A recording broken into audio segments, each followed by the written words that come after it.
오늘도 믿음으로 예수님의 장막을 짓습니다. 예막인 56일차 여호수아서 9장에서 12장까지의 말씀입니다.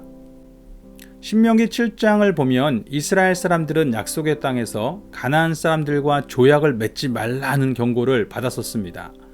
그런데 여리고와 아이성의 함락을 지켜본 기브온이라고 하는 지역의 사람들이 있었습니다. 그 사람들은 자기들이 살아남으려면 이스라엘과 조약을 맺어서 그들 중에 하나가 되어야 된다라고 생각을 하게 된 거죠.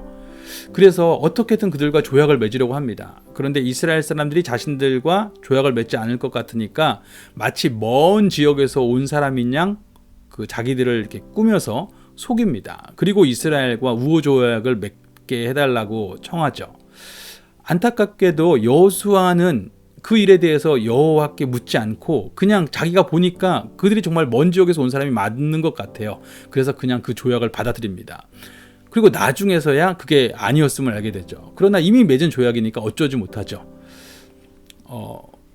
어떻게 보면 이 기브온 사람들이 이게 속여서 나온 것이 좀 좋진 않지만, 그럼에도 불구하고 기브온 사람들은 자신들이 생명을 얻기 위해서는 반드시 주님 백성의 일원이 되어야 된다, 이렇게 생각했던 것이죠. 그런 기브온의 모습에 놀라게 되고, 또 한편으로는 당장의 눈앞에 보는 것만으로 판단하고 묻지 않고 그냥 결정해버린 여호수아에게도 당황하는 마음이 들기도 합니다. 결국 우리가 다 그런 존재이기도 한 것이죠. 10장에서는 이 모든 일을 알게 된 가나안의 도시국가들이 연합군을 형성해서 기브온을 치르고 올라옵니다. 이때 기브온은 여호수아에게 도움을 구하죠. 그러자 모든 이스라엘 군대가 올라가서 그 남쪽 군대들인데 그 군대들을 크게 패퇴를 시키죠. 연합군들의 왕들을 다 처형하게 됩니다. 11장에서는 가나안 북방의 도시국가들이 이번에 연합해서 이스라엘과 싸우려고 진을 벌이죠. 그러나 이들 또한 이스라엘 앞에서 대패하죠. 자, 이렇게 남쪽을 정복한 이 그림들이고요. 또 여기는 북쪽의 도시국가들을 정복한 그림이기도 합니다. 12장에서는 이스라엘 자손이 정복한 왕들의 명단을 쭉 나열합니다. 이로써 1장에서 12장까지 가나안의 정복 이야기가 끝나는 겁니다. 즉 여호수아는 1장부터 12장까지는 정복, 13장부터 24장까지는 분배 혹은 정착, 이렇게 생각하시면 돼요. 하나님은 그 약속에 신실하셨습니다. 이끄시는 대로 나아갈 때 결국 승리를 주셨죠. 그러나 이스라엘 안에서는 여전한 불안 요소들이 보입니다.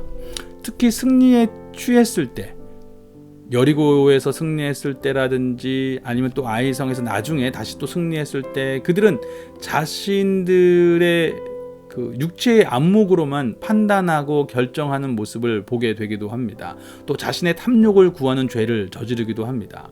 그러므로 교만에 속아서는 안 된다는 것을 다시 한번 생각해 보게 되는 것이죠. 하나님이 우리에게 승리의 자리를 허락하셨을 때에도 오직 그것이 주님께서 베푸시는 은혜임을 헤아려서 감사하고 더욱 도우실 은혜를 의지하며 나아가야 한다는 것을 깨닫게 합니다. 또 넘어졌을지라도 다시 겸비하게 돌이켜서 나아가면 되는 것입니다. 비록 죄의 열매는 먹겠지만 그 실패 또한 겸손히 주님께 나아갈 때는 연단으로 사용하시면서 그 약속을 신실히 이루시는 주님의 선하심을 맛볼 것입니다. 이제 오늘 본문을 읽겠습니다. 여호수아서 9장에서 12장까지 같이 읽으시면서 하나님은 어떤 분이신지, 인간은 어떤 존재인지, 나에게 주시는 말씀은 무엇인지 묵상하도록 하겠습니다.